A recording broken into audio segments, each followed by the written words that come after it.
예수님께서 벳바게로 지나가셨는데 벳바게는 그 히브리어가 그 무화과 열매가 있는 집이란 뜻입니다. 그래서 올리브산 기슭이 있었고요. 올리브 나무가 많았고, 그리고 또 무화과 나무도 있었고 막 그랬나 봐요. 그런데 이제 이 6월절에 그 입성하시게 되는데 왜 6월절에 입성하셨을까? 6월절의 의미는 여러분 다 아시죠?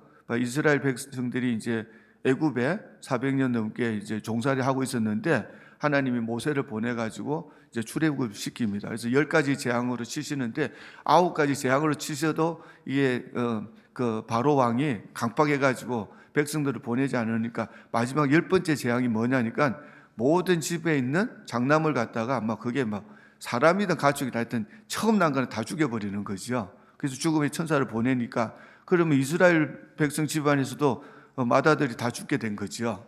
그때 하나님께서 지시하십니다. 각 집마다 어린 양을 잡아서 피를 내서 잡아서 그 피를 문설주에 발라놔라. 그러면 이 천사가 가다가 뭘 보고 넘어간다? 피를 보고 넘어간다. 그 집안에 있는 사람들의 상태 보고가 아니라 그 집안에 착한 사람이 있으면 넘어가고 나쁜 놈이 있으면 안 넘어가고 그게 아니라 사람들과 상관없어요. 문설주에 바른 피를 보고 넘어간다. 이게 복음입니다. 그래가지고 그 말에 순종해서 문설주에 피를 바른 집안은 이게 아무도 죽지 않았던 그 사건입니다. 그게 6월절이에요. 이거는 그림자입니다. 이 그림자가 뭐냐니까 참 6월절, 참 6월절 어린 양이 되시는 분은 예수 그리스도세요. 그래서 예수님께서 먼저 이거를 우리에게 보여주신 다음에 진짜 우리의 모든 죄를 속량하시고 우리 대신 죽으시려고, 그래서 결국 우리로 하여금 영생을 얻게 하시려고 예수님이 이 땅에 오신 겁니다. 그러니까 지금 6월절에 들어가시는 게 어떤 모습으로 들어가시는 거죠? 사실은 이게 왕으로 오셨고 왕으로 들어가시지만 그 영적 의미는 우리의 대속물이 되시려고 6월절 어린 양으로 속죄 제물로 십자가에 죽으시려고 들어가시는 이제 그 상황입니다. 그래서 6월절에 입성하시는 거죠. 여러분 이 사복음서에 동시에 다 기록된 사건들은 몇 개 없어요. 그 중에 예수님이 이렇게 예루살렘에 입성하시는 이거는 마태, 마가, 누가, 요한 사복음서에 다 기록되어 있습니다. 근데 여러분 한번 생각해 보세요. 예수님이 몇 살까지 사셨죠? 33살. 근데 예수님이 뭐 태어날 때 기록은 조금 있어요. 근데 뭐 유년 시절 기록 거의 없고 예수님 청년 시절 기록도 없습니다. 30살이 될 때까지 기록은 거의 없어요. 예수님의 기록이 다시 시작되는 때가 언제입니까? 공생애가 시작될 때 30살에서 33살 딱 3년간의 그 공생애 기간이 이 사복음서에 그대로 기록되어 있는데 그 중에서도 오늘 읽은 이 예루살렘 입성해가지고 십자가에서 죽으시는 데까지 며칠 걸리죠? 금요일 돌아가시니까 5일입니다. 그리고 무덤에 계셨다가 이제 부활절 아침에 부활하시고 이제 예수님이 이제 제자들하고 40일 있다가 성천하시고 이러는 거니까 사실은 요 마지막 한 주간의 일들이 이 사복음서에 집중적으로 기록되어 있어요. 그러니까 아마 복음서의 한 거의 뭐 3분의 1 내지는 거의 절반 정도가 이 마지막 일주일간의 그 예수님의 행적에 대한 기록으로 이렇게 가득 차 있다, 이렇게 보셔도 되는 겁니다. 왜 그러냐면은 이게 예수님의 생애의 최정점이에요. 최절정이라는 얘기입니다. 이게 하이라이트예요. 근데 이게 예수님의 인생에서만 하이라이트가 아니라 우리 인류의 역사에서 완전 초절정인 겁니다. 이게 구원의 역사가 이루어지는 거예요. 오랫동안 창세기부터 하나님이 약속하신 그 구원의 역사, 하나님이 약속하신 메시아가 실제로 오신 겁니다. 그리고 실제로 예수 그리스도 십자가 지심으로써 우리 인류의 죄가 속량을 받는 이 놀라운 역사가 인류 역사에 일어난 거지요. 그리고 그럼 당나귀를 타고 들어가신 이유는 뭘까?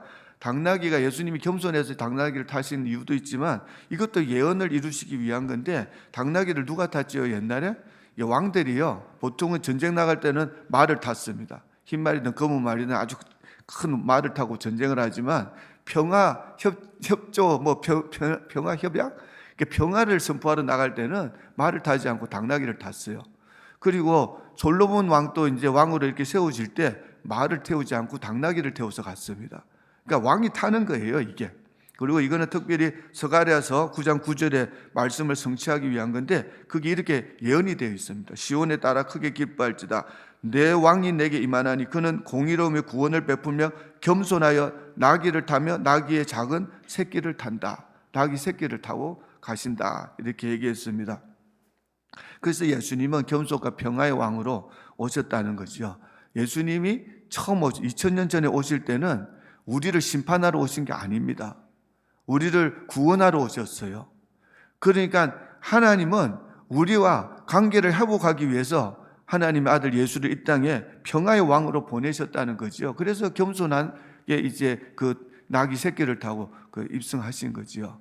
여러분 이 그림 여러분 예수님이 나귀 타고 예루살렘 입성하시는 그림을 많은 화가들이 그렸고 그리고 또 뭐 동화책에서도 많이 보셨을 거예요. 근데 신문에도 가끔 나오고 그러는데 가서 한번 찾아보십시오. 그런 그림들을 보면은 그 이상한 게 하나 있어요. 뭐냐면 나귀 새끼 조그맣잖아요. 근데 예수님은 건장한 어른입니다. 33살 건장한 어른이기 때문에 그렇게 해서 나귀 새끼를 타게 되면 그게 그냥 그 돈만 놓고 탔기 때문에 다리가 걸릴 거예요, 분명히. 그래서 그림은 뭐 예수님이 다리가 땅바닥에 닿아가지고 무슨 진짜 우리가 세발 자전거 탈 때 이게 페달 밟는 게 아니라 그냥 발로 걸어가듯이 예수님이 그렇게 가는 모습을 그릴 수 없어가지고 전부 다 보니까 제가 보니까 그래요. 다리를 갖다 다 짧게 그려놨어요. 그래야지 다리가 땅에서 뜬단 말이에요. 그러니까 그게 실제로는 정말 이상한 그 행진처럼 보였을 수도 있을 것 같아요. 어쨌든 그런 소림에는 그렇게 평화의 왕으로 그렇게 오셨지만 그런데 예수님은 다시 오십니다. 언제 오실지 모르지만 성경의 모든 예언이 이루어졌고 이제 남은 예언은 뭐죠? 예수님이 재림하시는 것이 남았어요. 여러분 이걸 믿습니까? 안 믿습니까? 두 번째 오실 때는 뭐 이 나귀 새끼 타고가 아니에요. 백마를 타고 오시고 철장 군세를 가지고 심판하러 오십니다. 근데 어디로 오신다고 예언돼 있죠? 다시 감난산으로 오셔가지고 어디로? 예루살렘 성문을 통과하신다고 그렇게 성경이 약속을 하셨어요. 제가 이스라엘에 갔는데 예루살렘 성이 다시 있는데 그 중에 거기 보면 황금문이라는 게 있습니다. 골든 게이트. 근데 동쪽에 있는 문인데 그 문은 다른 문은 열리는데 그 문은 그냥 막 하여튼 콘크리트 같은 걸 완전히 그냥 실을 해놔서 완전히 막아버렸어요. 그래서 사진도 찍어 왔는데 저기 카페에 있는 사진도 보면 그 동문이 있습니다. 완전히 막아놨어요. 제가 살펴보니까 그걸 왜 막았을까? 그래서 궁금해서 살펴봤더니 한 1500년대예요. 지금으로부터 500년 전이죠. 그때 지금 2000년도인가? 2025년. 그러니까 500년 전에 500년 전에 세상에 그 모슬렘 술탄이죠. 그게 모슬렘의 왕 같은 사람이 그걸 막았대요. 왜 막았느냐? 여기 보니까는 메시아 예수 그리스도가 그 황금문으로 들어온다고 자꾸 그러니까 무서워서 그걸 막아버린 거예요. 야, 보니까 유대인들보다도 크리스찬들보다도 더 믿음이 좋아, 모슬렘이. 그게 믿었나 봐요. 그래서 지금 막아졌는데, 근데 어쨌든 간에 그것도 하나님의 예언입니다. 근데 하나님이신 예수 그리스도가 이 땅에 철장 권세를 가지고 심판주로 오실 때 그거 막아놨다고 못 들어가실까? 참 진짜 어리석어 인간은. 주님 다시 오십니다. 그리고 백성들이 호산나를 외친 이유가 뭘까? 호산나의 의미가 뭐냐? 호시아나라는 뜻인데 이게 구원하소서예요. 구원하소서. 호산나, 호시아나가 사실은 이게 자수와 여호수아 그리고 예수와 예수 그 바로 같은 말입니다. 구원하시소서. 근데 뒤에부터 나가 뭘까? 나 호시아나 이게 나가 뭘까요? 나가 지금이란 뜻이에요. 제발 구원하소서 이렇게 해석하는 분들도 있지만은 지금 구원하소서입니다. 근데 우리 한국말의 지금은 뭐죠? 어제도 아니고 내일도 아니고 지금이잖아요. 근데 이거 히브리어 원어에 쓴 이 단어는 지금이 뭐냐니까 영원히 계속되는 현재를 얘기합니다. 우리 주님은 영원한 왕이시고 영원한 우리의 구원주이시다, 그 뜻입니다. 지금 구원하소서, 제발 구원하소서. 이게 당시 유대인들은 예수님이 다윗의 자손으로 메시아로 오셔가지고 이스라엘을 회복시켜 줄 것을 그걸 기다리고 있었지요. 그래서 호산나라고 이제 부르짖은 거예요. 그러니까 그 당시 사람들의 그 기대, 그 기대로 지금 호산나라고 외치면서 지금 구원하소서 했는데, 이 외침이 딱 5일 지난 다음에 어떻게 바뀌죠? 그때 호산나를 외쳤던 같은 군중인지 아닌지는 우리가 확인할 바 없지만 어쨌든 유대인들의 그 외침은 처음에 들어올 때는 호산나였어요. 지금 구원하소서. 그런데 5일이 지난 다음에는 십자가에 못 박아라로 바뀝니다. 여러분, 예수님이 빌라도의 법정에 서가지고 이렇게 심문을 받았는데 빌라도가 보니까 예수님이 죄가 있어요, 없어요? 사형시킬 죄를 찾지를 못해요. 그래서 이거는 뭔가 시기가 있어서 그런가 보다 해서 빌라도는 예수님을 다시 이렇게 석방하려고 굉장히 애를 씁니다. 그리고 와이프도 그러잖아요. 예수님 건들면 너 안 좋다, 아주 꿈을 꾸고 막 그렇게 경고를 하니까 어떻게든 놔주려고 그래가지고 어떤 깨를 냈냐면 예수님을 이제 많이 때려요. 그 매를 많이 때려가지고 온몸이 이제 상처투성이가 되게 한 겁니다. 왜냐하면 그런 상처투성이의 몸으로 백성들 앞에 내보내면 백성들이 그래도 같은 민족이니까 좀 동정심을 가지지 않을까, 이런 깨를 냈던 것 같아요. 그래서 많이 때린 다음에 피투성이의 예수님을 앞에 놓고 그 다음에 옆에 누굴 세웠지요? 바라바라는 그 강도, 아주 살인자지요. 흉악한 그 살인자를 옆에다가 세워놓고 백성들에게, 이때 6월절의 그 풍습입니다. 그 죄수 한 명을 석방시키는, 그래서 이제 둘 중에 누구를 택하느냐, 이걸 물어본 거죠. 그때 백성들은 누구를 택하죠? 바라바를 놔주고 예수님은 십자가에 못 박아라. 딱 5일 만에 바뀐 겁니다. 호산나가 십자가로 못 박아라는 이런 외침으로 바뀌어버린 거죠. 그래서 저는 바라바가 뭘까? 바라바의 뜻이 뭘까? 그래서 또 궁금해서 찾아보니까요, 다 아는 단어예요. 바라바가 뭐죠? 바는 보통 아들입니다. 그죠? 바요나, 그럼 요나의 아들, 아들입니다. 그 다음 단어가 뭐죠? 아빠스예요. 아빠가 뭐죠? 아버지입니다. 그 이름이 이상한 이름이에요. 아버지 아들이라는 얘기예요. 아버지 아들. 바라바는. 우리가 다 아버지 아들입니까? 아닙니까? 바라바가 내가 보니까 이거는 우리 모두를 상징한 거예요. 바라바가 지금 사형 선고를 받았는데 놓여놨습니다. 누구 때문에? 예수님 때문에. 우리가 바로 바라바라는 거예요. 그거를 한번 보라는 의미라고 저는 생각이 됩니다. 나귀를 타신 거, 겸손과 평화의 왕. 그럴 때 이제 사람들은 겉옷을 벗어가지고 막 주님 가시는 길에 깔아요. 이것도 구약 성경에 이미 나오는 내용이고, 이 왕에 대한 경배, 그리고 헌신과 복종의 상징, 그리고 종려나무를 흔드는 것. 이 종려나무는 뭘 상징했냐면은 이스라엘의 그 독립을 상징하는 나무래요. 그러니까 종려나무를 흔드는 이 백성들의 기대는 뭐죠? 그 예수님이 지금 와셔가지고 이스라엘을 회복시키시고 로마의 모든 그 폭군들을 다 무찌르고 진짜 이스라엘을 막 세계의 강국으로 만들어 주실 것에 대한 그런 기대, 민족적 희망, 그게 종려나무였고 호산나를 외친 이유도 마찬가지였습니다. 이렇게 하고 있는데, 그런데 어떤 사람이 이는 누구냐?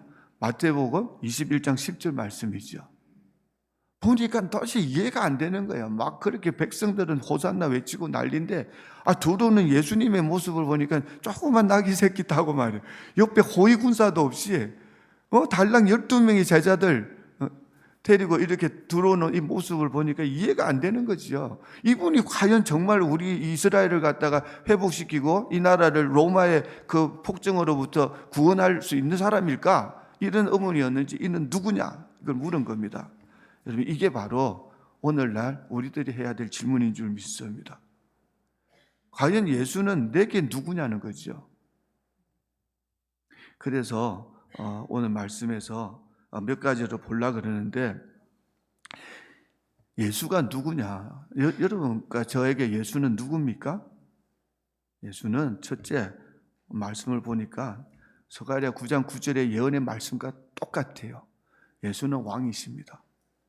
우리가 지금 이 예루살렘 입성을 갖다가 우리는 이렇게 얘기하지만 영어로 보면 전부 다 성리의 입성으로 그렇게 얘기를 해요. 그리스도 성리의 지금 개성군으로 지금 개선 장군으로 이렇게 들어가는 그런 모습입니다. 승리하시러 들어가시는 거예요. 이거 영적인 전쟁을 하시는 중이고, 예수 그리스도는 결국 십자가로 승리하셨던 겁니다. 사람들의 생각은 무슨 군대나 무기로 승리할 줄 알았지만 전혀 그게 아니었어요. 예수님은 왕으로 오셨습니다. 그렇기 때문에 그런 말씀이 나오잖아요. 본문에 그 당나귀를 이제 갖고 오너라. 근데 당나귀를 풀 때, 나귀 새끼를 풀 때 주인이 와서 이거 왜 풀으려고 하냐? 왜 가져가냐? 이렇게 물으면 어이가 없잖아요. 자기 걸 가져가니까. 그때 뭐라고 해라 그랬습니까? 제자들한테. 여러분들 정말 잘 읽으셨네, 정말. 너무 확실하고 정말 내가 어떻게 감동이 되네요. 이게 아무도 대답 못할 줄 알았는데, 주가 서시겠다라. 주가 서시겠다라.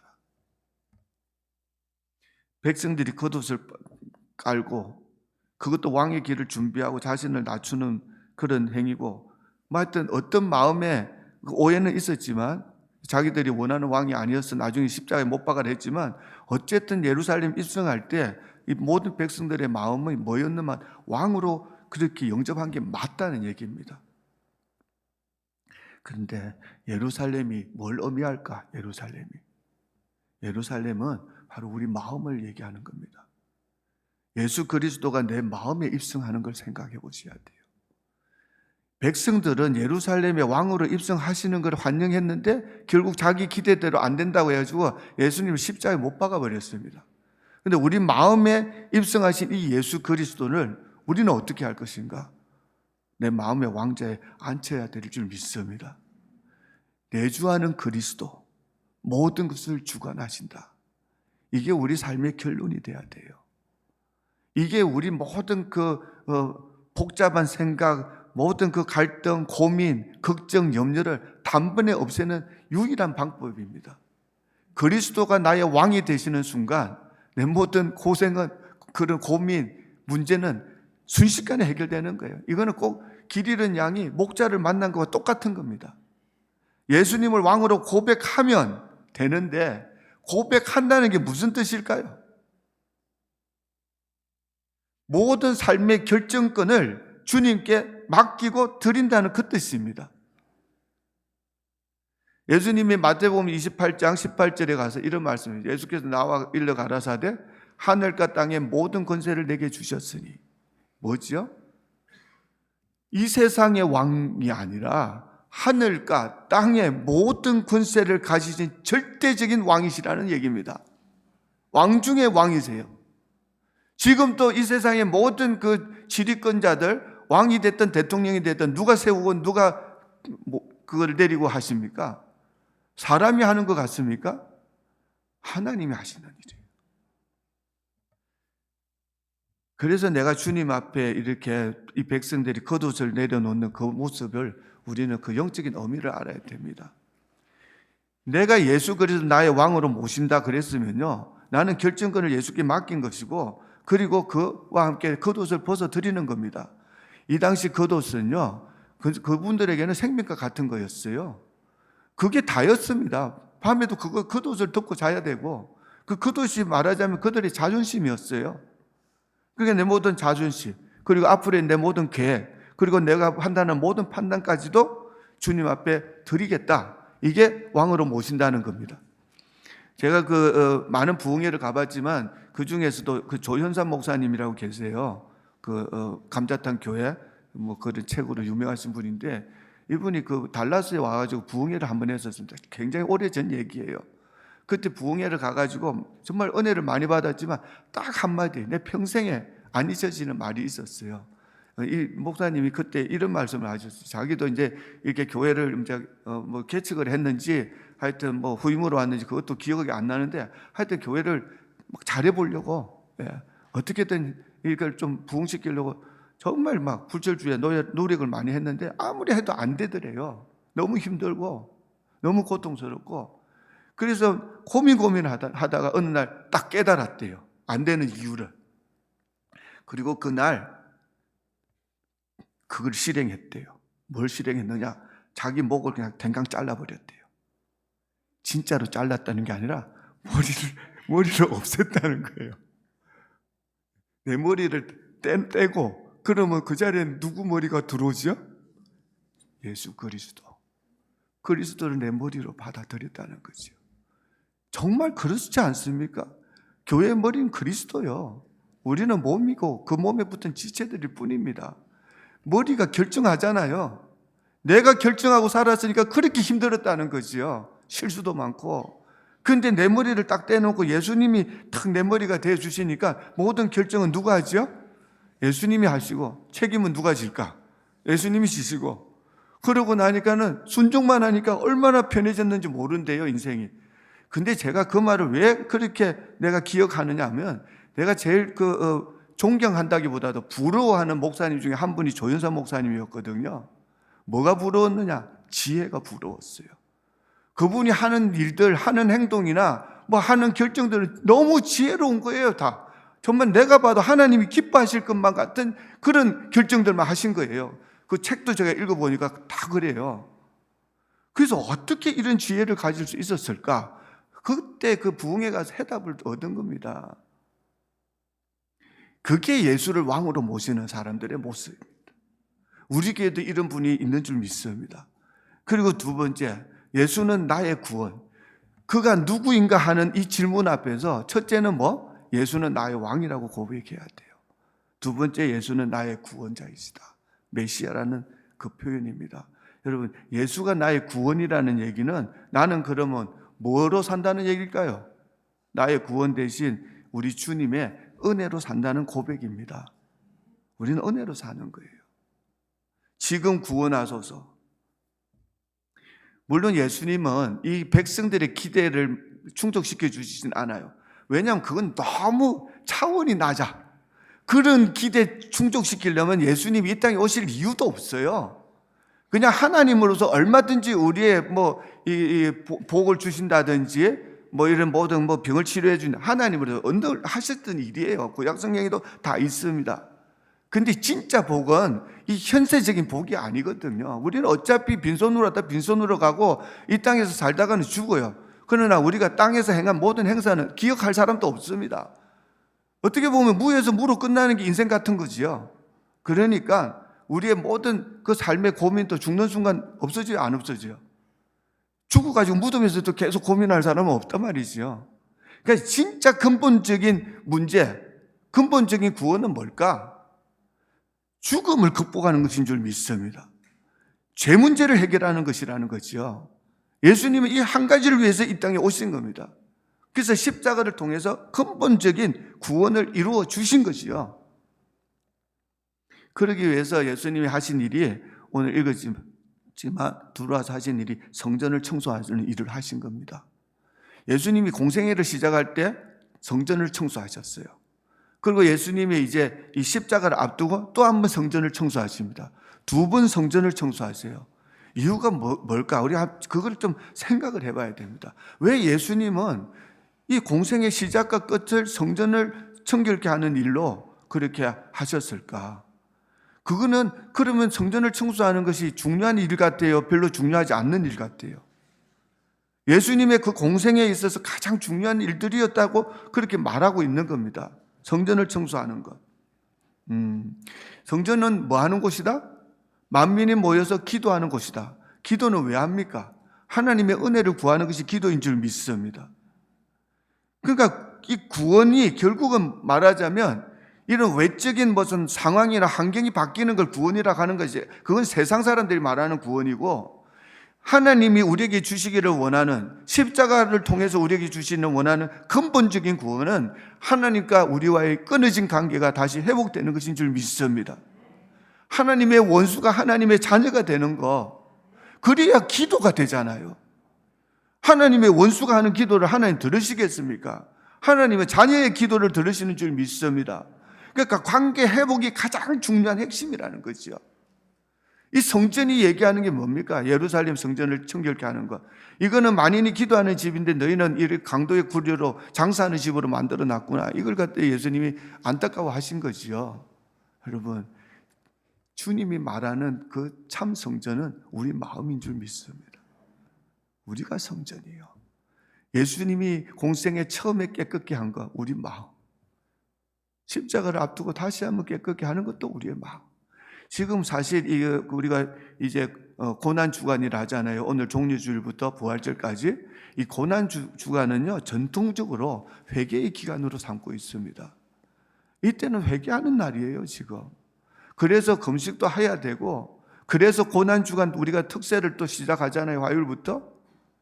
이런 것이 또 새벽기도 나오는 게 어렵지만, 그러나 이번 고난 주간만큼은 내가 나와서 좀 하나님 앞에서 회개하고, 회개하는 이유가 뭐죠? 하나님과의 관계가 회복되고, 관계 회복되면 우리가 얻는 게 뭡니까? 기도줄을 잡을 수 있어요. 기도의 문이 열린다는 얘기입니다. 이것보다 더 귀한 것은 없는 줄 믿습니다. 그래서 주님은 이런 일들을 우리에게 보여주신 것이죠. 우리 주님은 누구시다? 나의 구원이시다. 내 기도를 들어주시는 분이시고 내게 은혜를 베풀어 주시는 분이시다. 그리고 세 번째, 그는 누구인가? 예수는 나의 하나님이라고 고백해야 됩니다. 하나님이시기 때문에 우리는 마땅히 그분을 예배해야 됩니다. 이 성전뜰에서 예수님이 또 하신 일이 있었어요. 맹인과 다리 저는 자들을 다 고쳐주십니다.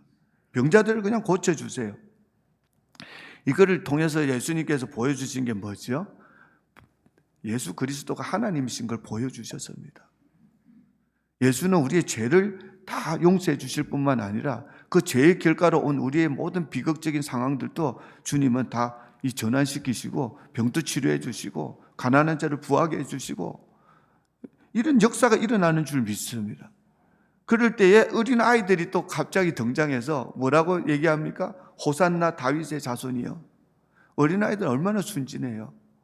근데 이때 또 호산나 다윗의 자손이 하고 외치는데 이 말의 의미는 그냥 훌륭한 분이요 이 뜻이 아닙니다. 호산나 다윗의 자손이요 이 말은 이 메시아에 관한 모든 예언이 이루어지신 분, 곧 하나님의 아들이시라는 고백과 같은 거예요. 이거는 예배에 우리가 하는 찬양과 같은 말인데, 예수님께서는 겸손하신 분이시기 때문에 원래는 제자들에게 내가 이 하나님의 아들이라는 이런 것을 말하지 말라 이렇게 감추고 있었던 이 예수 그리스도가 이때는요 아이들이 찬양하는 소리를 막지 말라고 얘기합니다. 이때는 모든 백성들의 예배를 예수님께서 입성한 예루살렘 입성할 때는요 그걸 다 받으셨어요. 기쁘게 받으셨습니다. 왜? 예수 그리스도는 예배를 받으시기에 합당하신 하나님이시기 때문에. 그러니까 종교 지도자들 막 화가 났잖아요. 화가 나가지고 저 애들 좀 잠잠히 시키라고 쟤들이 도대체 예수를 갖다가 하나님으로 생각하고 지금 저렇게 있는데 어떻게 그거를 이거 신성 모독이지 가만히 있냐고 막 이런 말을 했어요. 다른 성경에 보면 만약에 이 사람들이 잠잠하면 뭐가? 돌들이 하나님을 찬양한다고 그렇게 말씀하고 있습니다. 그 모슬렘 얘기가 나와서 그러는데 그 코란이 있잖아요. 그 사람들이 쓰는 코란, 그들에겐 그게 성경책이겠죠. 그 코란에 예수가 등장할까요, 안 할까요? 예수 등장합니다. 이슬람 사람들, 모슬림들도 예수를 실존 인물로는 다 알아요. 다 믿고 있습니다. 근데 뭐가 다를까요, 우리하고? 이때 이 백성들이 고백한 거랑 똑같아요. 예수는 실존 인물이었지만 하나님이 아니고 그냥 선지자 중에 한 사람이라고 믿는 겁니다. 예수가 하나님의 아들이 아니라 그러면은 예수는 선지자가 될 수 있어요, 없어요? 예수 자신이 나는 하나님의 아들이라고 얘기하셨어요. 하나님과 나가 하나라고 얘기했습니다. 예수님은 사기꾼이든지 아니면 하나님이시든지 둘 중에 하나지 뭐 좋은 선생이나 선지자가 될 수는 없어요. 이거는 논리적으로 말이 안 됩니다. 거짓말한 사람이 어떻게 그게 좋은 뭐 선생이나 선지자가 되겠어요? 여러분과 저는 예수를 선지자 정도로 알고 있습니까? 아니면 진짜 하나님으로 경배하고 있습니까?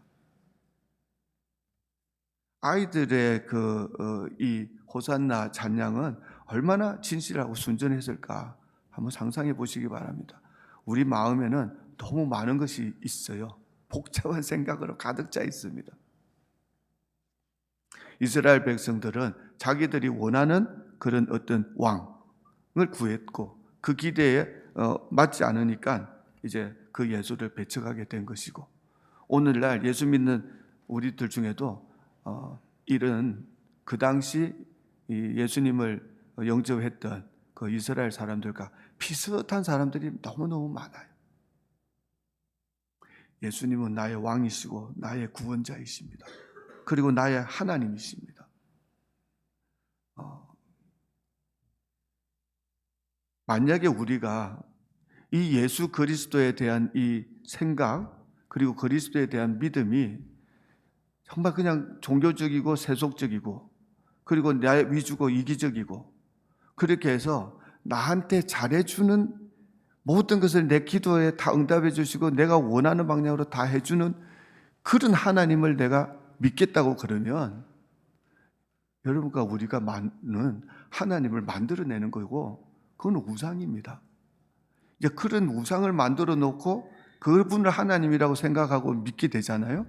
그러면 그게 결과가 뭐냐 그러면, 좋을 때는 믿어지는데 상황이 안 좋아지면 안 믿어져요.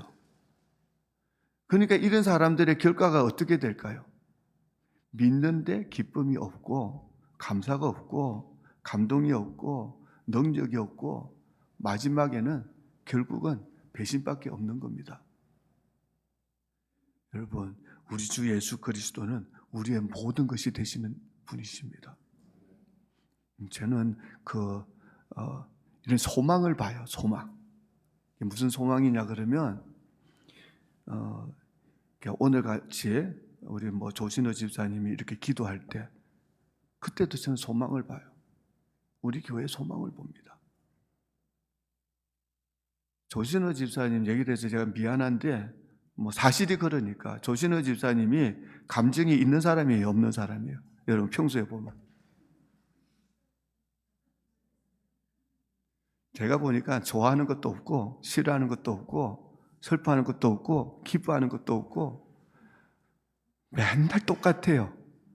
좋은 걸 봐도 좋은지도 모르고, 누가 뭐라 그래도 화도 안 내고 똑같아요. 몰라요. 혼자서는 눈물을 흘리는지 몰라도 제가 볼 때는 너무 목석 같고 재미도 없고, 하여튼 사람이 그래요. 근데 왜 기도하루만 올라오면은 그렇게 눈물이 나고 기도가 이렇게 맥힐 정도로 그렇게 감동이 올까? 영이라서 그렇습니다.